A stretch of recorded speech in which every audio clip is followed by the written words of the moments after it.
नमस्कार, आप देख रहे हैं स्पेशल रिपोर्ट। आज न्यूज रूम से आपके साथ मैं हूं अंजना ओम कश्यप। दिल्ली के उपराज्यपाल डॉक्टर नजीब जंग के इस्तीफे के बाद दिल्ली में जबरदस्त सियासी हलचल है।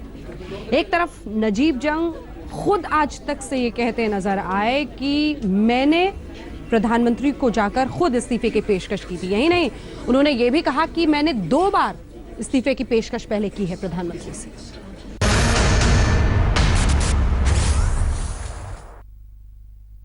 ये एक ड्रामा हमारे सामने हो रहा है और इस ड्रामे की एक अपनी लॉजिकल एंड हो जाएगी। तो सीन 1, एक्ट 1, एक्ट 2, सीन 1 ये चल रहा है हमारे सामने और हम इस पूरे ड्रामे के किरदार निभा रहे हैं। हमारा काम यह है कि सही किरदार निभाएं, अपने डायलॉग सही तरह से बोलें। पर्दा गिर गया, पर्दे के आगे की भूमिका खुद खत्म कर ली। पर्दे पर तमाम किरदारों के साथ 3.5 साल का पर्दा गिरते ही खत्म हो गई। पर्दे के पीछे की बातों पर पर्दादारी भी हो गई। दिल्ली के उपराज्यपाल पद की भूमिका यहीं तक थी। डॉक्टर नजीब जंग अब इस भूमिका से आगे की तरफ कदम बढ़ा चुके हैं। लाग हो तो उसको हम समझें लगाओ, गर न हो कुछ भी तो धोखा खाएं क्या। हालांकि सरकार ने अब तक नजीब जंग का इस्तीफा मंजूर नहीं किया है, लेकिन अब वो फिर से पढ़ने लिखने की अपनी पहली पसंद की ओर लौट जाना तय कर चुके हैं। गुरुवार की शाम उन्होंने अपना इस्तीफा सरकार को भेजा था। शुक्रवार की सुबह उन्होंने प्रधानमंत्री नरेंद्र मोदी से मुलाकात की। 1.5 घंटे की मुलाकात करके जब वो वापस आए तो उनके चेहरे पर मुस्कान थी। उधर गृह मंत्रालय ने गृह मंत्री राजनाथ सिंह की गृह राज्य मंत्री हंसराज अहीर से बातचीत हुई। हंसराज बाहर आए तो साफ किया कि उन्हें खुद पता नहीं था कि जंग साहब इस्तीफा देंगे। इतना हम कहेंगे कि 2.5 साल से सेंट्रल में हमारी सरकार है, आदरणीय प्रधानमंत्री मोदी जी काम कर रहे हैं पीएम के रूप में। अभी तक हमने कभी महसूस नहीं किया कि उन्हें इस्तीफा देना चाहिए, हमने जरूरत महसूस समझी नहीं और इसलिए यह भी इस्तीफा उनके इच्छा से हुआ होगा। दिल्ली के उपराज्यपाल डॉक्टर नजीब जंग का इस्तीफा दिल्ली की गुनगुनी ठंड में गर्माहट घोल गया। उनके इस्तीफे को लेकर राजनीतिक दलों में खींचतान शुरू हो गई। क्यों अभी तक हटाया गया? क्योंकि शुंगलू कमेटी की रिपोर्ट को सार्वजनिक और करना चाहते थे। नजीब जंग प्रशासनिक सेवा से शिक्षा जगत में आए थे। दिल्ली की जामिया मिल्लिया इस्लामिया के कुलपति थे। यूपीए सरकार ने उन्हें 9 जुलाई 2013 को दिल्ली के उपराज्यपाल पद की जिम्मेदारी सौंपी थी। ये भूमिका डॉक्टर जंग को बहुत रास नहीं आई। आज तक को मिली जानकारी के मुताबिक उन्होंने इस दौरान 3 बार इस्तीफे का मन बनाया और बाकायदा प्रधानमंत्री नरेंद्र मोदी से इस्तीफे की पेशकश भी की। 2014 में जब केंद्र में नरेंद्र मोदी की सरकार बनी तो जंग ने प्रधानमंत्री मोदी से मुलाकात की थी। उन्होंने मोदी से कहा था कि क्योंकि उन्हें कांग्रेस सरकार ने नियुक्त किया था लिहाजा वो इस्तीफा देना चाहते हैं, लेकिन मोदी ने उनसे कहा कि नहीं, आप ही उपराज्यपाल रहेंगे। पिछले जुलाई में जब नजीब जंग के कार्यकाल के 3 साल पूरे हुए तो नजीब जंग ने फिर से प्रधानमंत्री मोदी से बातचीत की और पद छोड़ने की इच्छा जताई। प्रधानमंत्री ने फिर से उन्हें पद पर बने रहने के लिए कहा। 2 दिन पहले नजीब जंग ने फिर से प्रधानमंत्री से बात की और कहा कि वो पद से हटना चाहते हैं। इसके बाद प्रधानमंत्री ने उनसे कहा कि ठीक है। इसके कुछ ही घंटों के बाद उन्होंने इस्तीफा दे दिया। दिल्ली सरकार और एलजी दफ्तर के बीच जंग के एक अध्याय पर पूर्ण विराम लगा तो सारे गिले शिकवे भूल दिल्ली के मुख्यमंत्री अरविंद केजरीवाल और उप मुख्यमंत्री मनीष सिसोदिया भी नजीब जंग से मिलने राजभवन पहुंच गए। उनसे मैं मिलने के लिए आया था और क्योंकि वो उन्होंने वो पर्सनल कारण है उनके। सर 1 घंटे तक आप लोगों की मुलाकात हुई, क्या उन्होंने नाश्ते पे बुलाया था? सर नाश्ता किया। नहीं, कोई नाराजगी नहीं, बिल्कुल। मेरी तो उनसे बहुत पर्सनल अच्छी रेपो रही है और मैंने उनको बहुत शुक्रिया किया कि आपने इतना सहयोग दिया है। खासतौर से एजुकेशन के काम को उन्होंने हमेशा तमाम क्रिटिकल स्थितियों में भी सराहा है। मैंने उसके लिए भी उनको धन्यवाद दिया। नजीब जंग को उपराज्यपाल की जिम्मेदारी रास नहीं आ रही थी। पिछले 16 दिसंबर को उन्होंने गृह सचिव को एक चिट्ठी लिखकर 1 जनवरी तक के लिए छुट्टी पर जाने की बात कही थी। 20 दिसंबर को गृह सचिव के साथ उनकी मुलाकात भी हुई थी, लेकिन तब किसी को कानो कान खबर नहीं थी कि जंग अब ये राजपाट छोड़ने का मन बना चुके हैं। अशोक सिंघल और मौसमी सिंह के साथ कपिल शर्मा, दिल्ली आज तक। दिल्ली में आम आदमी पार्टी की ये दूसरी पारी है। पहले भी बिग बॉस के रूप में उन्हें एलजी नजीब जंग ही मिले थे। खूब ठनी जब सत्ता में रहे, दोनों सत्ता केंद्र एक तरह से बन गए, आपस में खूब ठनी, खूब तकरार हुई। कांग्रेस कह रही है कि डील हो गई है बीजेपी और आम आदमी पार्टी के बीच में, और इसी वजह से बलि दे दी गई है एलजी की। सवाल उठा तो जवाब भी आया, देखिए।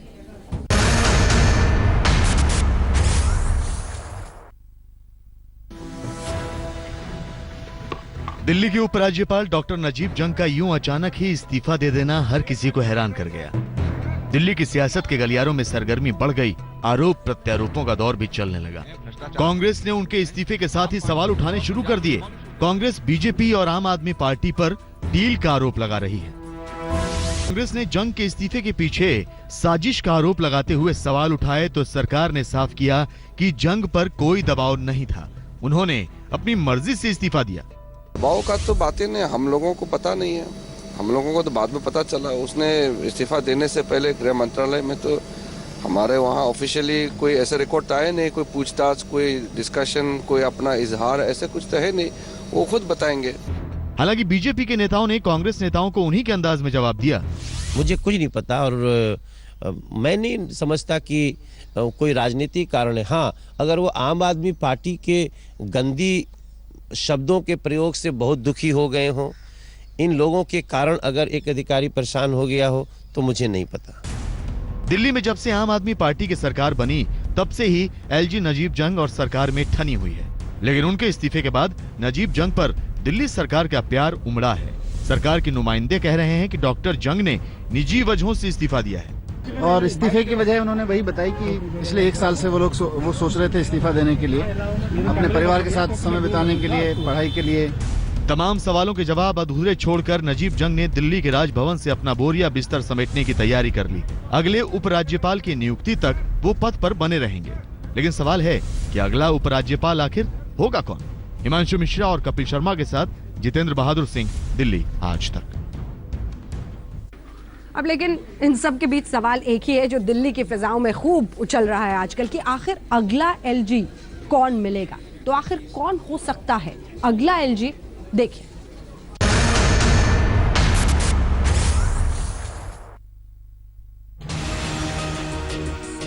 डॉक्टर नजीब जंग के बाद आखिर कौन होगा दिल्ली का बिग बॉस? दिल्ली की सियासत में अभी सबसे बड़ा सवाल यही है। डॉक्टर जंग ने इस्तीफा दे दिया है, गृह मंत्रालय इस मुद्दे पर खामोश है कि आखिर उनका इस्तीफा कब मंजूर होगा।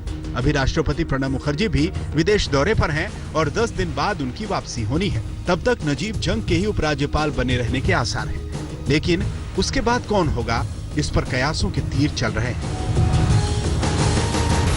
कई नामों को लेकर के अटकलें लगाए जा रहे हैं, जिसमें कौन सा नाम? अटकलें पे मत जाइए। दिल्ली के अगले उपराज्यपाल पर फैसला तो केंद्र सरकार को करना है, लेकिन जो खबरें छन छन कर आ रही हैं, उसके मुताबिक दिल्ली के एलजी पद की रेस में 7 लोग शामिल हैं, जिनके नाम पर विचार चल रहा है। एलजी की रेस में सबसे पहला नाम केजे अल्फोंस का लिया जा रहा है। ये केरल कार्र के नौकरशाह हैं और दिल्ली में डीडीए के लैंड कमिश्नर के पद पर काम कर चुके हैं। केजे अल्फोंस 1979 बैच के आईएएस अफसर रह चुके हैं। एलजी की रेस में शक्ति सिन्हा का नाम भी लिया जा रहा है। शक्ति सिन्हा 1979 बैच के आईएएस अफसर हैं और पूर्व प्रधानमंत्री अटल बिहारी वाजपेयी की कोर टीम में काम कर चुके हैं। इनके पास केंद्र और दिल्ली सरकार में बतौर नौकरशाह काम का लंबा अनुभव है। दिल्ली के बिग बॉस की रेस में डीएम सपोलिया का नाम भी टॉप कंटेंडर में शुमार किया जा रहा है। सपोलिया दिल्ली के पूर्व चीफ सेक्रेटरी रह चुके हैं, लेकिन केजरीवाल उन्हें बिल्कुल पसंद नहीं करते। जब केजरीवाल पहली बार सीएम बने तो उन्होंने सपोलिया को हटा दिया। इसके अलावा पूर्व नौकरशाह अनिल बैजल का नाम भी इस रेस में काफी आगे और दमदार माना जा रहा है। बैजल पूर्व वरिष्ठ नौकरशाह हैं और इनका सबसे मजबूत पक्ष ये है कि बैजल बीजेपी की विचारधारा के करीबी माने जाते हैं। इन सभी नामों के अलावा कुछ चर्चित चेहरे भी दिल्ली के बिग बॉस की रेस में आगे बताए जा रहे हैं, खासतौर पर वो चेहरे जिनकी अरविंद केजरीवाल से सीधी ठनी थी। इस सूची में सबसे ज्यादा चर्चा पूर्व कमिश्नर बीएस बस्सी के नाम की है। बस्सी कुछ महीने पहले ही दिल्ली में पुलिस कमिश्नर पद से रिटायर हुए। मुख्यमंत्री केजरीवाल से इनकी कभी नहीं पटी। देश की पहली महिला आईपीएस किरण बेदी का नाम भी इस रेस में चल रहा है। बेदी पौंडीचेरी की उपराज्यपाल हैं। केजरीवाल से सीधा विरोध उनकी राह का बड़ा रोड़ा है। इस रेस में दिल्ली के पूर्व चीफ सेक्रेटरी उमेश सहगल का नाम भी चल रहा है। उनके पक्ष में सबसे बड़ी बात यही है कि दिल्ली बीजेपी के नेताओं से अच्छे रिश्ते हैं उनके और पार्टी के करीबी माने जाते हैं, लेकिन बढ़ती उम्र उनकी राह में रोड़ा बन सकती है। इन 7 नामों के अलावा सियासी हलकों में पूर्व आईपीएस अजय राज शर्मा का नाम भी लिया जा रहा है, लेकिन सियासत में कई बार चौंकाने वाले फैसले होते हैं। सरकार नए एलजी के नाम को लेकर भी लोगों को चौंका सकती है। दिल्ली का बिग बॉस कोई भी बने, लेकिन सवाल तो यही बना रहेगा कि उसकी केजरीवाल सरकार से कितनी पटरी बैठती है। मोदी सरकार के सामने चुनौती एलजी के तौर पर एक ऐसे व्यक्ति की तलाश होगी जो न सिर्फ दिल्ली के समीकरणों को समझता हो, बल्कि दिल्ली के सीएम के तौर पर अरविंद केजरीवाल को हैंडल भी कर सकता हो। कैमरा पर्सन अमित कुमार के साथ कपिल शर्मा, दिल्ली आज तक। हम रुक रहे हैं एक ब्रेक के लिए, लेकिन 45वां दिन ये नोटबंदी का और आज क्या हालात है। लेकिन सबसे दिलचस्प है जो बरामदगियां हो रही है काले धन की। दिल्ली, मुंबई, चेन्नई, हम दिखाएंगे आपको। एक छोटे से ब्रेक, आपका स्वागत है। आप जरूर एक जंग लड़ रहे होंगे ताकि आपको कुछ नोट मिले, लेकिन अगर नोटों का अंबार देखने की हसरत है तो वो काले धन की खेप देखकर पूरी हो रही है। जी हाँ, दिल्ली, मुंबई, चेन्नई, हर जगह काले धन की बरामदगी। देखिए ये रिपोर्ट।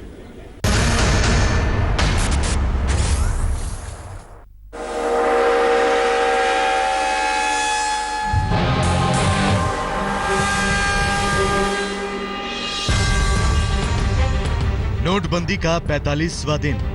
वक्त की रेत काफी सरक चुकी है, लेकिन 2 तस्वीरों से वास्ता खत्म नहीं हो रहा है। पहली बैंक और एटीएम के बाहर जनता की कतार और दूसरी नए पुराने जब्त नोटों का अंबार। देश में काले धन के न जाने कितने कुबेर हैं और न जाने कितनी काली रकम उनकी तिजोरी में बंद है। पिछले 24 घंटे के भीतर अलग अलग शहरों से करोड़ों के नोट कब्जे में लिए जा चुके हैं। समझते हैं एक मानचित्र के जरिए।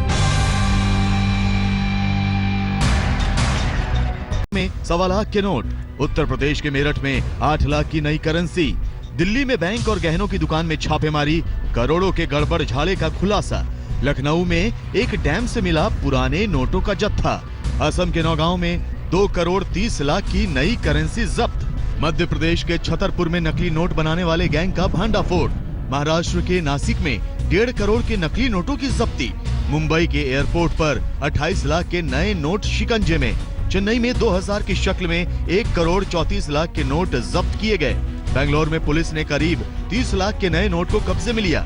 गौर से देखिए इस नक्शे को। देश का कोई कोना ऐसा नहीं बचा है जहां काले धन कुबेरों का वास नहीं है।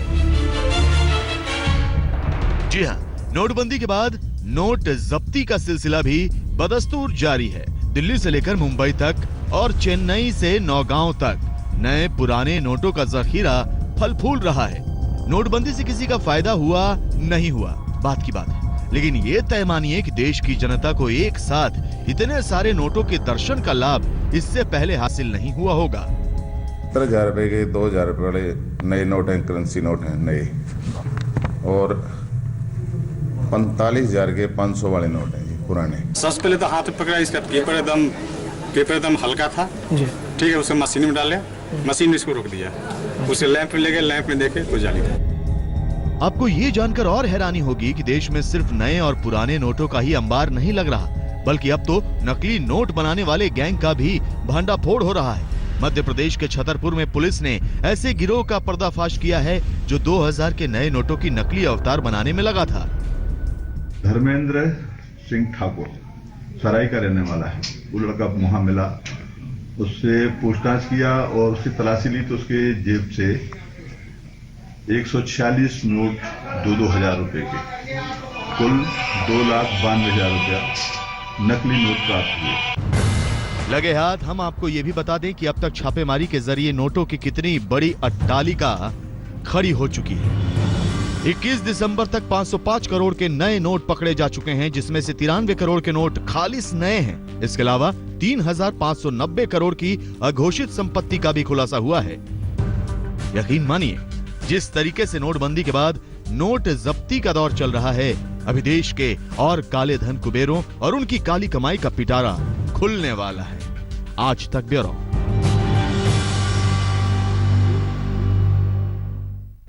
के रैकेट भी तो सक्रिय हो गए हैं ना। ब्लैक मनी को सफेद करने के कई रैकेट चल रहे हैं। अभी दिल्ली में जानकारी मिली है कि जो ज्वेलर्स थे 250 करोड़, जी हाँ 250 करोड़ को इन्होंने सफेद में कन्वर्ट करने किया है ज्वेलरी के जरिए। दूसरी तरफ एक्सिस बैंक के बाद अब कोटक महिंद्रा भी रडार पर है आईटी के। देखिए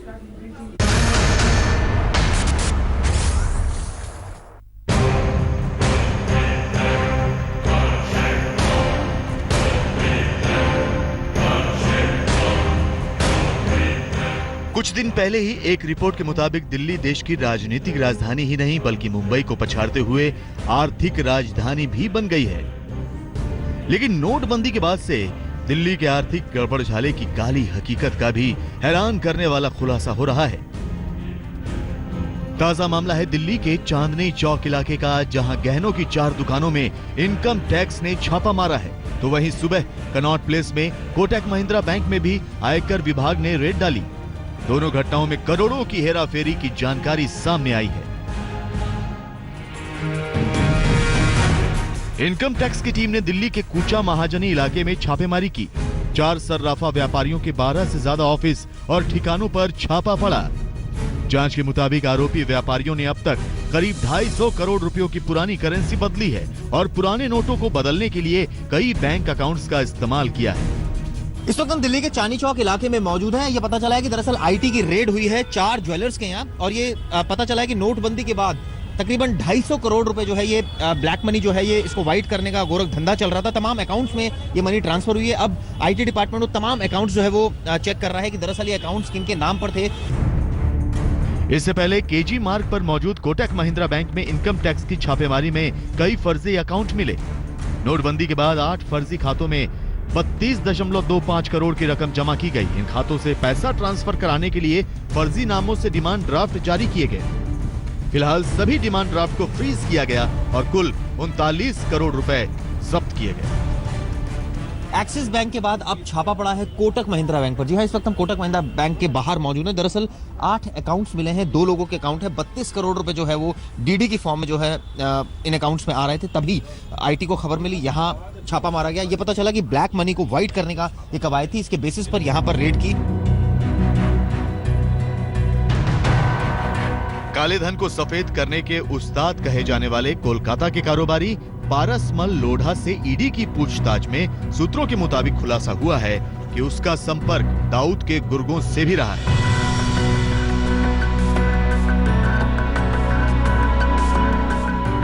सालों पहले उसने पियरलेस नाम की कंपनी जबरन खरीदने के लिए दाऊद गैंग का भी सहारा लिया था। करोड़ों की रकम और करोड़ों की काली कमाई को सफेद करने का सनसनीखेज खुलासा हर किसी को हैरान कर रहा है। दिल्ली से चिराग कोटी के साथ आज तक ब्यूरो।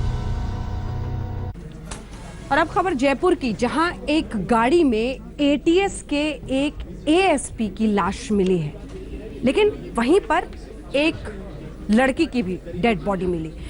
अब जो खबर पुलिस सामने दे रही है वो यही कि पहले इस एटीएस ने ब्लैकमेलिंग का जिक्र किया है अपने सुसाइड नोट में। ब्लैकमेलिंग की वजह से तंग आकर लड़की को मारा, फिर खुदकुशी कर ली।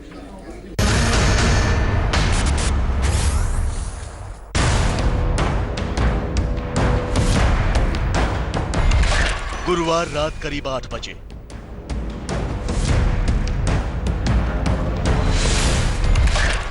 एक गाड़ी के आसपास पुलिस वालों का जमघट।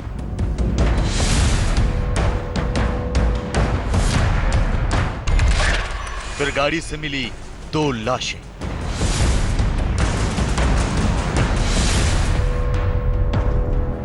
अंधेरी रात में जब इस स्कॉर्पियो की पुलिस वालों ने छानबीन खत्म की तो जो सामने आया वो बेहद सनसनीखेज था। गाड़ी के अंदर से मिली राजस्थान एटीएस के एडिशनल एसपी आशीष प्रभाकर और एक अनजान लड़की की लाश।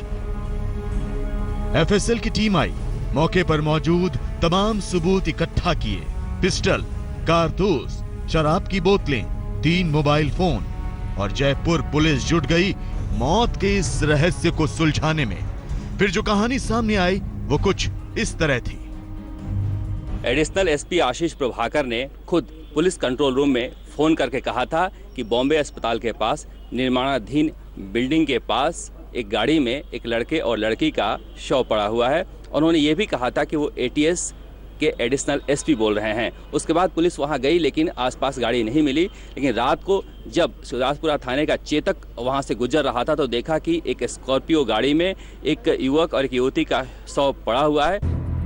पुलिस के मुताबिक आशीष ने अपने सुसाइड नोट में लिखा है कि ये लड़की कोचिंग के नाम पर कुछ अधिकारियों और कुछ लोगों को फंसाती थी। पत्नी को आशीष ने लिखा कि मैं अपने परिवार के साथ इंसाफ नहीं कर रहा हूँ, तुम परेशान मत होना और दुखी मत होना। पुलिस मान रही है कि एडिशनल SP ने अपने ही सर्विस रिवॉल्वर से अपनी महिला मित्र को गोली मारने के बाद खुद को गोली मारकर सुसाइड कर लिया। बताया जाता है कि इसी लड़की के चलते आशीष का परिवार टूट की कगार पर था। बीवी मायके रह रही थी और ये लड़की जयपुर की एक कोचिंग से सिविल सर्विसेज की तैयारी कर रही थी।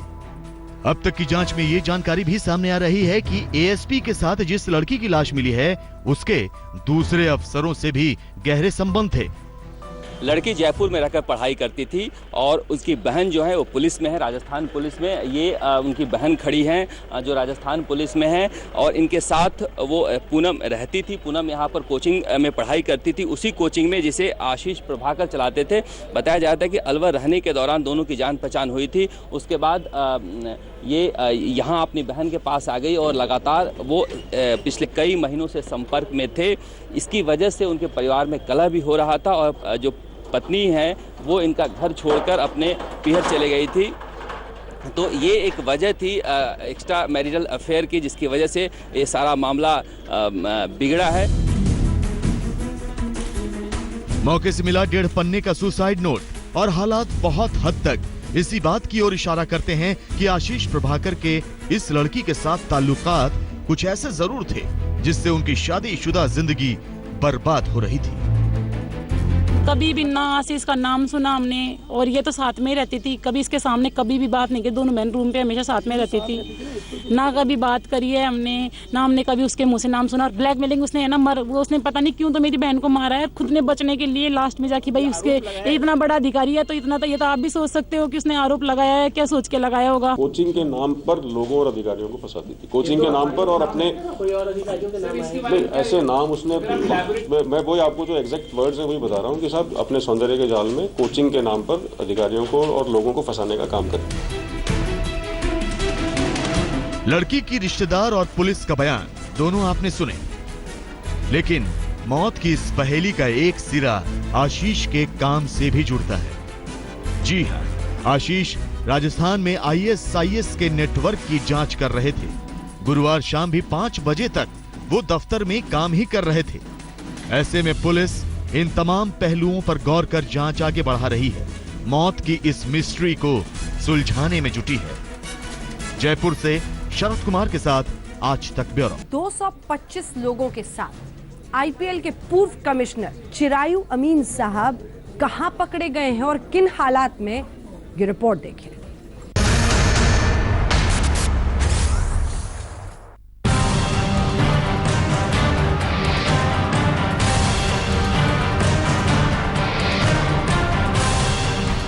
वडोदरा के एक फार्म हाउस में मौज मस्ती का पूरा इंतजाम था। विदेशी शराब, विदेशी कारें, लेकिन कैमरे से चेहरा छिपाते इन लोगों को देखकर आप भी ये समझ सकते हैं कि यहाँ सब कुछ ठीक और कानूनी नहीं था। हम ऐसा इसलिए कह रहे हैं क्योंकि गुजरात में पूर्ण शराबबंदी के बावजूद भीमपुरा इलाके के अखंड फार्म हाउस में कानून को ठेंगा दिखाकर शराब परोसी जा रही थी।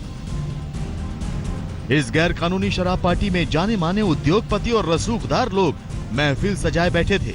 पुलिस ने 130 महिलाओं और 125 पुरुषों को मौके से पकड़ा। इनमें सबसे बड़ा चेहरा चिरायू अमीन का है, जो IPL के पूर्व कमिश्नर रह चुके हैं। हालांकि पुलिस ने मीडिया की नजर से बचाकर अमीन को एक जीप के अंदर सुला दिया। 7 और 8 पेटी विस्की और स्कॉच की है और मैं समझता हूँ 4 और 5 पेटी अभी गिनाई चल रही है, तो वो बियर की है। ज्यादातर लोगों को जमानत पर छोड़ दिया गया है, लेकिन इस घटना ने यह साबित कर दिया कि रसूखदार लोगों के लिए कानून तोड़ना कोई बड़ी बात नहीं। अहमदाबाद से गोपी घांगर के साथ वशिष्ठ शुक्ल, वडोदरा आज तक। और इसी के साथ न्यूज रूम से स्पेशल रिपोर्ट में इतना ही, लेकिन देश दुनिया की बाकी खबरों के लिए आप देखते रहिए आज तक।